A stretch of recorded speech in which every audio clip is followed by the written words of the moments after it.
Tahun 2020 telah usai. Kali ini tahun sudah berganti, tahun 2021. Banyak harapan dan doa yang disematkan agar semua tercapai di tahun yang baru ini.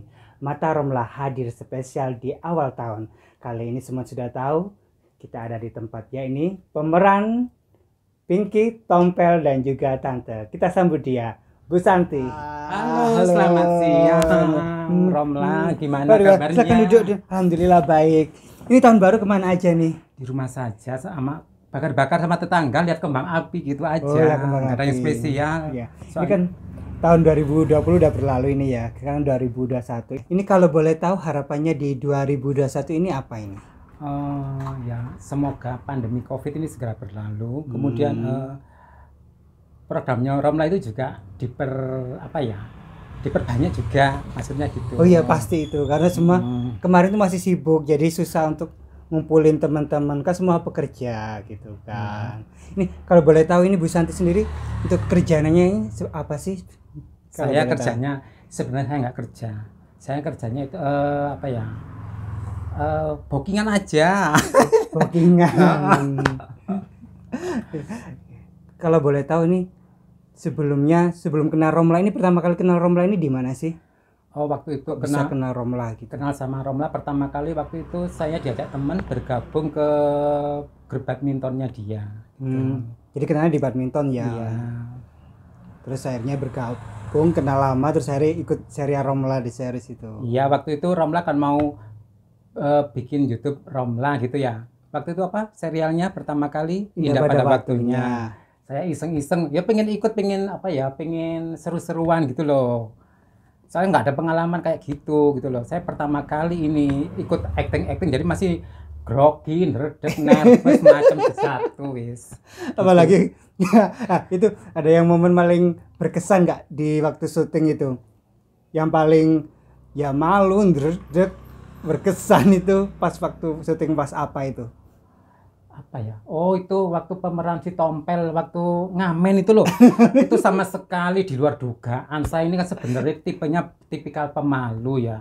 Nggak kepikiran kalau saya punya ide kayak gitu loh. Akhirnya saya kerjakan juga ya demi Romlah itu tadi. Totalitas ya. Iya. Malu di pinggir jalan. Iya, sebenarnya nggak pernah kayak di lampu gitu merah. Iya, sampai salto itu ide saya pengen kayak gitu. Jadi biar suasana itu Jadi catat ya pemirsa, itu memang Bu Santi waktu itu nggak pernah, dan itu pertama kali ngamen di pinggir jalan itu pengalaman pertama. Nih, kalau boleh tahu ini cita-citanya dulu itu seperti apa sih? Saya dulu kalau cita-cita ya, saya dulu kan awalnya itu bisa dikatakan olahragawan ya sejak masa-masa sekolah dulu ya. Kalau masa-masa awal-awalnya ya, awal-awal itu saya pernah menggeluti olahraga lari. Catat ya, olahragawan, masih belum olahragawati, olahragawan. Olahragawan ya, saya dulu pelari jarak jauh khususnya maraton, dan pernah mewakili Kota Malang di acara Tri Lomba Juang di Surabaya waktu itu ya. Hari pertama itu 17 km, hari kedua 8 km, dan hari ketiga gerak jalan 45 km. Itu waktu saya masih kuat-kuatnya, nggak ngerti di tahun berapa waktu itu saya masih SMA, berapa tahun saya nggak ngerti ya. Sekarang kan umur saya sudah 50 tahun. Kalau dulu umurnya masih kuat-kuatnya mungkin sekitar 20-an ya kalau SMA itu ya. SMA nggak sampai, mungkin paling 16 17. Oh iya. Masih belasan, masih kuat-kuatnya waktu itu. Dan kalau itu untuk tingkat Malang, kalau sekitar sini aja juara bertahan 6 tahun, juara 1 loh ya. Juara 1. Catat juara 1 loh ya. Se-RW. Ada lagi juara apa yo? Juara Panco. Juara Panco. Juara Panco loh. Itu juara Panco loh. Nah, itu kan tadi ada harapan 2021 kan untuk corona. Ini kalau harapan sendiri untuk kehidupan Bu Santi ini seperti apa? Mengalir saja ya sebenarnya. Kita harus, kalau kita memang berkehidupan memilih sebagai waria gini ya, kita harus bertanggung jawab terhadap diri sendiri juga terhadap lingkungan. kita harus tetap punya sosialisasi dengan lingkungan, peduli dengan lingkungan, juga kita menjaga agar menjaga perilaku kita. Meskipun kita waria, kita punya potensi, punya kualitas, tidak punya prestasi juga, punya gitu. prestasi juga. Minimal kita bisa menjaga sikap tidak melanggar hukum ataupun melanggar hukum secara apa ya, hukum negara dan hukum agama gitu. Maksudnya gitu. Ini kalau untuk lingkungan sekitar ini semua udah tahu kalau sudah tahu, karena saya terlibat di setiap ada kegiatan di lingkungan sini. Saya terlibat juga. Seperti kemarin waktu kan ini mau pemilihan RT. Otomatis saya aktif. Saya aktif, saya punya jagoan.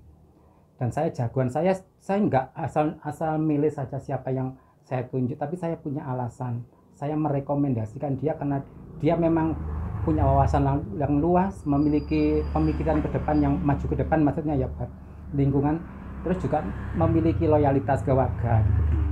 Ini kan masalah juga untuk lingkungan nih. Ini kan kita nggak bilang untuk sekarang, mungkin sekarang masih stigma terhadap waria itu kan sudah agak baik istilahnya gitu ya. Kalau dulu-dulu pernah nggak stigma buruk ke Bu Santi gitu, orang-orang sekitar mandang apa, atau orang-orang yang nggak tahu nilai Bu Santi sebagai waria itu seperti apa gitu? Ya memang resiko jadi waria itu adalah tingkat diskriminasinya itu tinggi, stigmanya tinggi. Ya salah satunya ya, waktu kita di jalan aja juga mungkin banyak yang mengolok-olok, tapi kita kembalikan ke sikap kita sendiri. Kalau kita diolok-olok orang karena apa? Mungkin penampilan kita, mungkin cara pandang kita ke orang lain, mungkin cara bersikap kita di jalan, itu juga mempengaruhi. Dan kemudian kalau mengenai diskriminasi di lingkungan, saya juga pernah gini loh.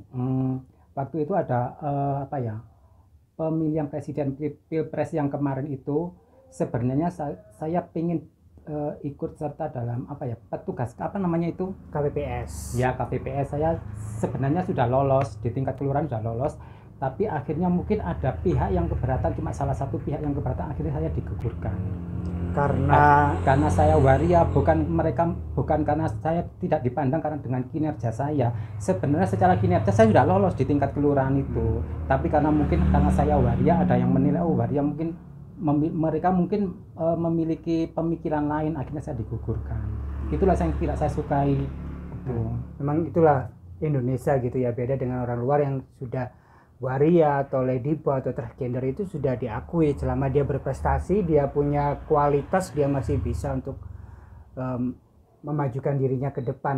Mungkin di sini masih beda. Itu untuk pilpres yang baru saja ini. Iya, yang kemarin yang waktu Jokowi itu. Yang baru-baru saja ini seperti itu ya. Iya, sebenarnya salah lolos itu. Memang resiko seperti itu ya. Jadi memang stigma itu masih ada sampai saat ini terhadap waria. Ya, ini untuk merubah penampilan ini udah pakai suntikan atau gimana? Ya, kalau payudara ini sudah silikon. Sudah silikon. Tapi kalau bawah masih tetap original pusaka leluhur. Karena kalau kita dioperasi, laki-laki malah nggak mau. Soalnya laki-laki kalau cari waria itu kan pingin sensasi. Jadi kalau kita menyamakan dengan perempuan, jadi nggak ada sensasi. Maka itu letak sensasi dari waria adalah pusaka leluhur. Camkan pemirsa. Itu sudah sejak kapan itu? Ini mungkin sekitar 15 tahun yang lalu mungkin. 15 tahun yang lalu, 50, dari 35 tahun. Umur waktu usia 35 tahun. Ya. Nah, itu waktu itu keluarga ini. Ini Bu Santi di sini keluarga orang tua masih ada atau gimana? Oh, kebetulan ayah saya itu meninggal waktu saya itu umur 8 tahun. Jadi kelas 2 SD udah meninggal karena kecelakaan. Dan waktu itu saya nggak ngerti apa sih artinya meninggal itu. Jadi saya nggak nangis. Saya itu malah ketakutan mendengar ibu saya itu menangis meraung-raung karena ayah meninggal itu. Jadi saya ketakutan. Kenapa sih mereka nangis? Ya tahu saya ayah saya itu meninggal, ya dengar ayah saya meninggal, tapi saya nggak ngerti kalau meninggal itu gimana sih, maksudnya gitu loh. Saya nggak ikut menangis. Dan kalau ibu saya meninggal itu sekitar 10 tahun yang lalu. Sekitar 10 tahun. Nah, kalau saya ini ya, waktu ibu saya meninggal itu saya ikhlas, soalnya dia sakit-sakitan. Saya ikhlas, lebih baik dia diambil saja, soalnya gini, sakitnya itu sakit stroke, tapi memang ada komplikasi lain yang mungkin saya sendiri mungkin nggak sanggup menjalaninya. Lebih baik dia diambil, saya ikhlas. Itu pun saya berdoa terus. Nah, waktu nggak ada itu yang saya sempat memandikan. Kemudian kalau mengapa ini nggak mungkin ya, saya cuma memandikan saja, terus memikul jenazahnya sampai ke liang lahat.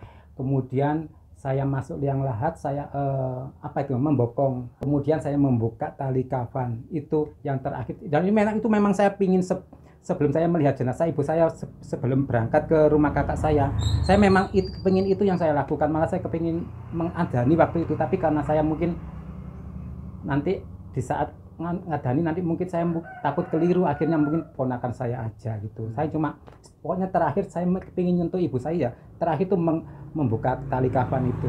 Jadi selama ibu masih hidup, jadi tahu proses perubahan Bu Santi ini ya? Oh tahu ibu saya mungkin gini ya, kalau dulu pertama kali semua keluarga kaget, ada yang nerima, ada yang menjauhi, mungkin ada yang memarahi seperti kakak saya, yaitu memang logika manusiawi, saya dimarahi karena mungkin terjadi perubahan yang mungkin mereka menganggap saya ini berubah ke arah yang negatif, mungkin pemikiran mereka. Tapi mereka kan tidak memahami kenapa saya begini. Ya mungkin ini takdir, tapi juga pilihan saya. Dikatakan takdir juga takdir, pilihan juga pilihan gitu loh. Dan akhirnya keluarga saya itu menerima keadaan saya gini. Dulu kan yang kakak saya yang laki-laki itu antipati sama saya pernah didudukkan gini, dinasihati sembarang kalir sampai anti, nggak mau ketemu saya.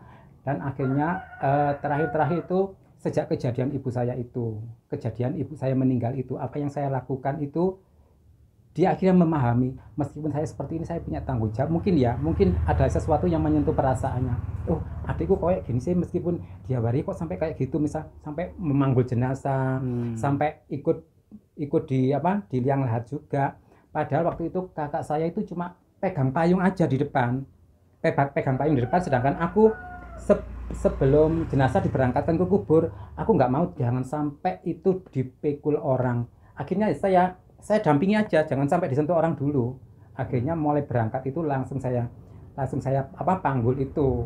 Awal pertama harus saya yang manggul itu keluar rumah itu. Jadi seperti itu ya. Kita nggak bisa nilai orang itu dari fisiknya gitu, cuma bagaimana niatnya, ketulusannya, juga perbuatannya itu harus nomor satu, memang dinilai seperti itu. Jangan dilihat karena fisiknya seperti ini dipandang negatif atau seperti apa, itu jangan sampai terjadi. Meskipun kita juga bersosialisasi dengan teman-teman sekomunitas waria, misalnya di lokalisasi, misalnya kalau ada waria melakukan kejahatan atau melakukan kesalahan, ya cuma kita tegur aja sebagai teman, kita ngasih masukan, dan kita nggak perlu mencampuri terlalu dalam, nanti kita bertengkar sendiri. Lebih baik kita punya jalan sendiri. Kalau saya mungkin ya benar sih, kita sama-sama nyebong di jalan. Mungkin nyebong itu apa? Biar dijelaskan. Nyebong itu seperti melacurkan diri, tapi tetap melacur. Kita nggak boleh merugikan orang lain. Kalau memang ada yang merugikan orang lain, itu jalan mereka masing-masing sendiri, saya nggak mau ikut campur, itu aja. Jadi itu nyebongnya jadi mati ke jalan-jalan gitu ya, di suatu tempat, di lokalisasi, mungkin bisa di stadion, bisa di stasiun, bisa di terminal, bisa gitu dulu gitu kan. Soalnya kan memang aku pernah kerja di biliar, tapi sejak krisis moneter, akhirnya biliarnya tutup, akhirnya aku keluar, otomatis saya harus kerja, dan ibu nggak mau tahu saya harus kerja. Dan itu pun akhirnya saya kerjanya keluar malam, dan mesti saya pamit ibu, tapi saya ngomongnya kerja di biliar, dan ibu selalu merestui, oh ya hati-hati kalau kerja, jangan sampai telat. Iya ngomong gitu. Kan aku juga pernah nggak pulang sehari kan, namanya nakal. Mungkin saya kan ikut orang laki ke rumahnya, akhirnya terlena, nggak pulang sehari, itu pun dicari-cari, jadi pertanyaan ke tetangga gitu. Ibu saya gitu pernah dulu gitu. Tapi di lokasi itu pernah nggak ketangkep sama Satpol PP kalau selama nyebong itu?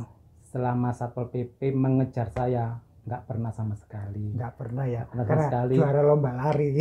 Saya bisa naik ke genteng, bisa menghilang, bisa lari cepat, dipegang pun saya bisa mencelat gitu.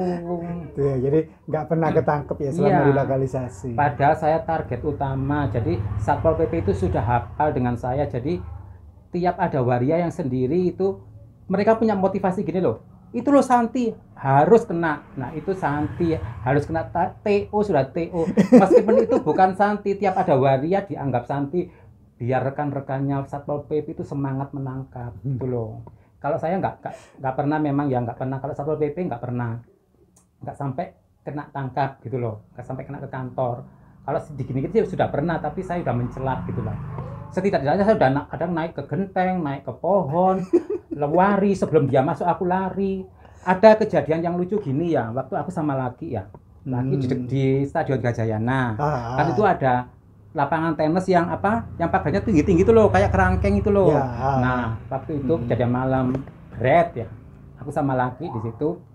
Terus bentar lagi ada mobil 2 patroli jret, berhenti terus, wis mas, sampean metu dhisik. Oh ya mbak. Itu di dalam pagar apa di luar pagar? Di luar pagar. Kan biasanya. Jadi di luar lapangan tenis ya? Iya, di luar lapangan tenis. Dan biasanya lapangan tenis itu antara pintu samping, pintu timur dan pintu barat itu kan dibuka. Jadi biasanya kalau ada Satpol PP aku bisa lari masuk seret gitu ya. Nah waktu itu saya nggak ngerti. Lakinya saya suruh keluar dulu. Isma sepergi dulu, soalnya ada Satpol PP itu 2 mobil. Kalau aku sih gampang, aku bisa nyabrang sini, kan kamu bawa sepeda nggak bisa lihat sini. Gitulah, akhirnya dia pergi.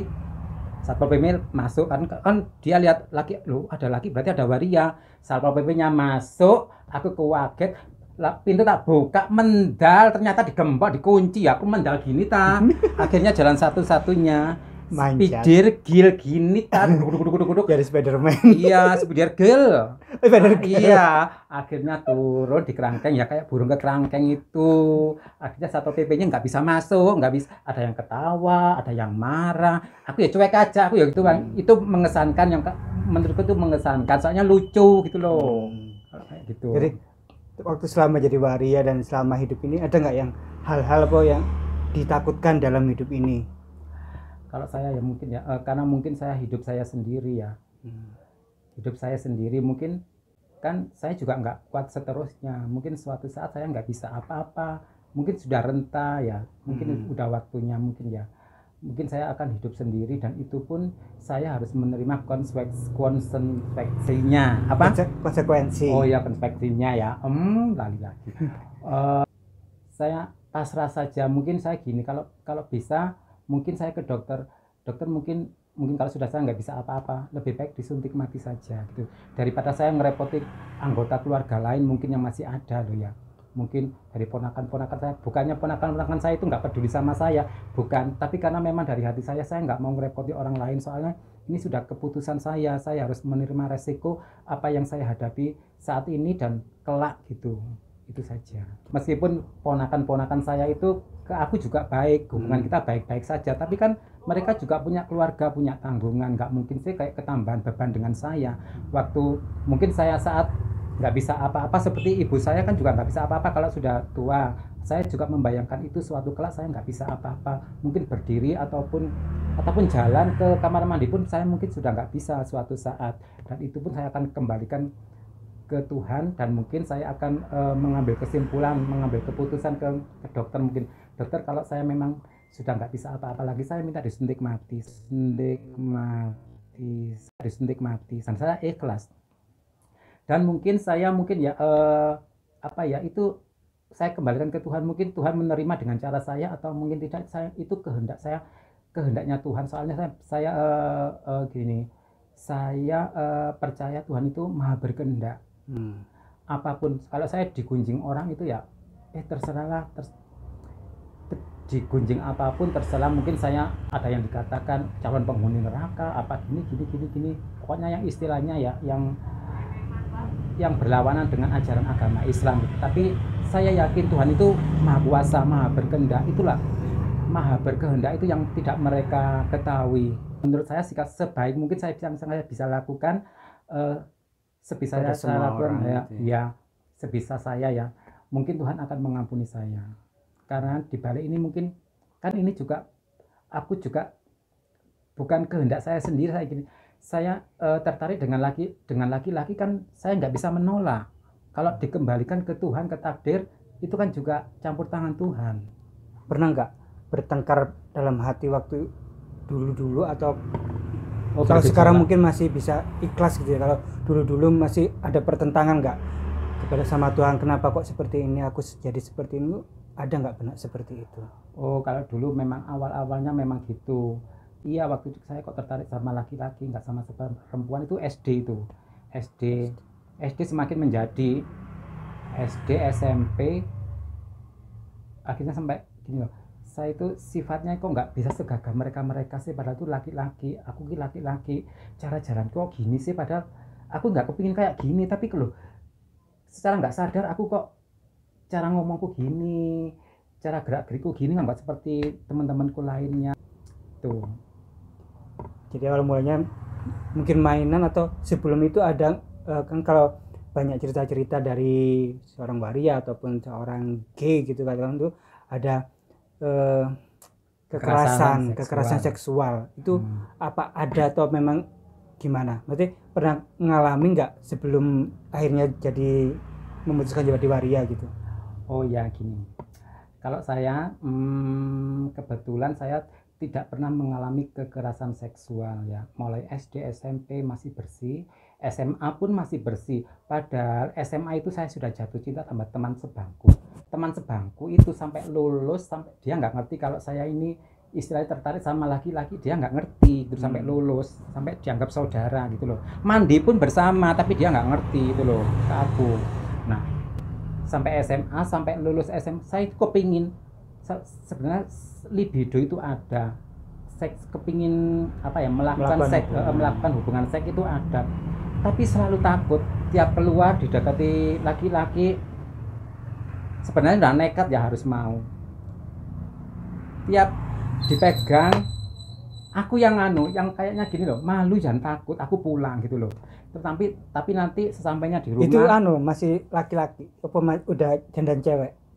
semi Semi itu seperti iya, apa penonton? semi istilah ya, tapi laki-laki nggak sampai, rambut nggak sampai panjang, tapi sudah bedaan gini-gini. Soalnya kan aku dari rumah, keluar dari rumah kan nggak berani kayak yang rambut panjang, kan nggak boleh sama orang tua, sama saudara-saudara kan nggak boleh. Saya juga harus sembunyi-sembunyi gitu loh. Jadi saya juga pakai celana, nggak punya pakaian rok-rok, itu nggak punya waktu itu. Jadi lulus SMA itu saya masih belum tersentuh laki-laki, saya masih virgin, masih perawan ya. Masih perawan. Iya. Lulus SMA 2 tahun malahan. Nah, itu waktu kerja di biliar pun saya, nah sejak kerja di biliar itu tahun berapa, 97 mungkin ya, itu sebelum 97 mungkin, itu baru saya melakukan hubungan seks memang dengan orang yang saya suka gitu. Akhirnya tahu, sampai akhirnya memutuskan pakai, kan nggak boleh rambut panjang, masih sembunyi-sembunyi dulu, terus akhirnya sampai ketahuan, terus akhirnya bisa memanjangkan rambut itu. Gimana ceritanya ya, itu awalnya saya ngisi acara kan waktu itu saya ikut di IGAMA awal kali. Sebelum IWAMA saya kan masuk ke IGAMA, dan IGAMA itu waktu ada event-event, misalnya ada edukasi tentang HIV kan ada acara-acara, misalnya mengadakan pertunjukan di kafe mana ya. Jadi saya terlibat situ, mungkin jadi penarinya, jadi pemain operet gitu. Jadi saya waktu itu ikut di situ, otomatis dandan perempuan, dan itu ada CD-nya. Ada CD-nya, piringan. Oh iya, dulu masih kaset. Ya itu. Nah itu akhirnya saya sedikit-sedikit mulai cerita, aku loh ikut gini, akhirnya diantar. Cerita ke orang tua? Iya, ke sama keluarga. Terus akhirnya ditonton bareng-bareng, oh gini-gini. Tapi tanggapan mereka kan cuma buat lucu-lucuan. Ya, cuma buat lucu-lucuan, karena ada event, ada acara itu aja. Kalau kesehariannya nggak gitu, mungkin ada yang pemikiran gitu. Awalnya itu sering beberapa tahun, akhirnya mungkin jadi kebiasaan. Mereka mulai tahu, mulai curiga kalau memang saya ini memang begini gitu loh.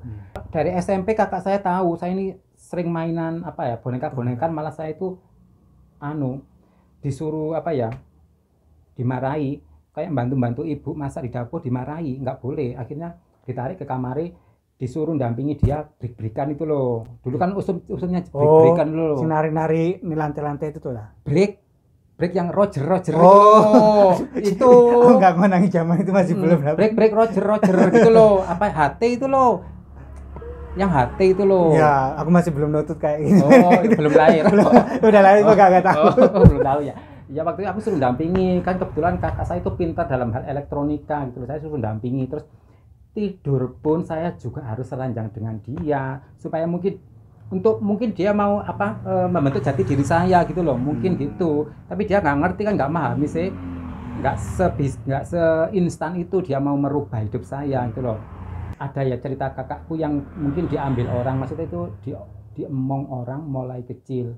Rindu itu yang belasan tahun yang tak tahan itu sebenarnya sudah cair, sudah cukup, nggak perlu dia tahu aku adiknya, tapi aku udah cukup gitu loh, sudah cukup, maksudnya kangenku sudah terobati gitu loh. Dan itu pun sering berapa bulan sekali akhir ke tokonya beli ini. Itu toko di pasar atau di rumah? Bukan, di rumah. Di rumahnya. Daerah sana loh, daerah kabupaten sana loh.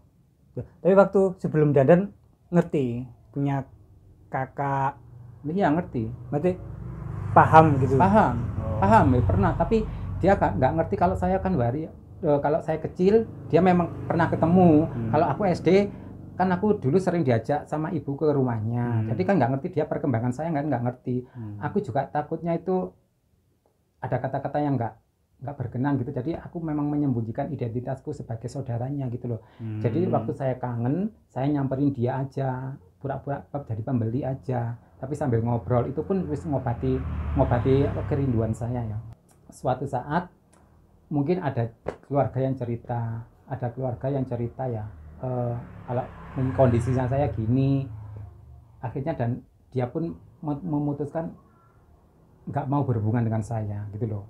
Dia punya background yang jelek tentang waria, mungkin memang ada cerita kayak gitu, sampai dia antipati semua waria kayak gitu loh. Jadi dia memang nggak bisa nerima saya, dan sampai itu sekarang. Iya. Dan suatu saat saya masih memberikan harapan dia bisa membuka hati. Saya masih mencoba untuk istilahnya merendah ke dia gitu ya. Saya harus saling cium tangannya waktu ada hajatan di salah satu keluarga saya. Dia tetap salaman mau aja, tapi tetap dia antipati ke saya akhirnya. Dan dari kerendahan saya ke kerendahanku itu ke dia nggak ada prospeknya, nggak ada respon yang baik. Akhirnya ternyata memang dia nggak bisa, berarti saya harus menjauh juga gitu loh. Saya juga harus menjauh juga dari dia gitu. Terus kalau yang kakak saya yang antipati yang laki-laki itu mungkin sekarang biasa-biasa aja, tapi memang nggak pernah ketemu kita. Soalnya aku juga membatasi ke dia, soalnya dia lagi jadi keluarga berada gitu loh. Aku takutnya mungkin ada misi tertentu dari saya gitu loh. Takutnya gitu, cuma membatasi saja. Malah adik saya yang dulu antipati ke saya, pernah antipati yang ragilnya itu loh, yang cewek. Dulu antipati ke saya, akhirnya mulai mengenal saya sejak dia ada masalah, ada sesuatu masalah yang akhirnya dia harus curhat ke saya, sedangkan kerjaan orang lain mungkin tidak ada, mungkin jalan buntu malah akan memojokkan dia ya. Akhirnya mungkin saya dianggap memiliki kebijakan tertentu ke dia, akhirnya dia mulai menerima saya, dia mulai memahami saya, dan akhirnya sekarang paling dekat ke adik yang ragil itu. Tuh. Ini untuk sebagai penutup ini, ada nggak sesuatu hal yang ingin disampaikan kepada orang tua kalau seandainya masih hidup, atau ada sesuatu yang belum kesampaian kepada orang tua gitu? Saya tidak bisa memenuhi harapannya 100%. Mungkin harapannya dia beliau mungkin berharap saya jadi laki-laki tulen yang bisa menikah, bisa berkeluarga, bisa memberikan cucu-cucunya kepada dia, tapi ternyata harapannya dia itu melenceng, saya malah menjadi sosok perempuan kayak gini ya. Ya mungkin itu akan mengecewakan, tapi di sisi itu ibu masih melihat saya, orang yang paling peduli dan paling sayang ke saya ternyata saya. Yang paling mengerti tentang ibu saya, yang paling memahami tentang ibu juga saya. Mungkin akhirnya ibu menerima saya dengan apa adanya, dan saya nggak boleh cengeng tentang itu. Air mata saya sudah terkuras habis, sudah nggak bisa ada orang lagi yang bisa menyakiti saya, karena air mata saya dan senyum saya hanya untuk orang tua saya, khususnya untuk ibu saya. Oke, demikian ceritanya ya. Mungkin kita nggak bisa lama-lama juga gitu dalam ini sudah lama. Ini sudah cukup lama ya. Oke, memang kita tidak bisa menjudge orang gitu ya. Dan seperti yang dibilang tadi, orang tuanya akhirnya bisa menerima karena yang paling peduli gitu dari 9 anak-anaknya ternyata memang Bu Santi, dan akhirnya bisa menerima kondisinya seperti itu. Karena kita nggak tahu juga, kita sebagai orang tua pun punya anak nggak tahu mana dari anak-anak kita yang akan, istilahnya kalau bahasa Jawa itu, yang akan Jawa pada kita, itu kita nggak pernah tahu. Jadi jangan pernah beda-bedakan anak, dan mungkin yaitu yang bisa kita ambil hikmahnya, yaitu kita mulai belajar menerima pada diri sendiri, dan juga selalu berbuat baik pada diri sendiri dan orang lain di sekitar kita gitu. Walaupun kita dinilai jelek, kita jadi seperti apa, pokoknya konsekuensi kita kepada orang lain, kita harus berbuat baik, bertutur kata yang baik, sebisa kita berbuat baik. Nanti urusan ke belakangnya, urusan kita meninggalnya seperti apa, itu biar Tuhan yang tahu, biar urusan kita dan urusan Tuhan gitu loh. Karena Tuhan adalah satu-satunya yang maha pemurah, maha luas juga pengampunannya, dan kita nggak pernah tahu gitu. Mungkin ada salah satu dari perbuatan kita yang diterima, dan itu satu-satunya itu yang bisa membuat kita, justru yang bisa memasukkan kita ke surga. Jadi kita jangan pernah menjudge orang haram, dosa, dan sebagainya kepada orang lain, karena kita nggak pernah tahu pengampunan Tuhan itu maha luas. Oke, demikian, cukup demikian Mata Romla kali ini, dan sampai jumpa di Mata Romla berikutnya. Terima kasih.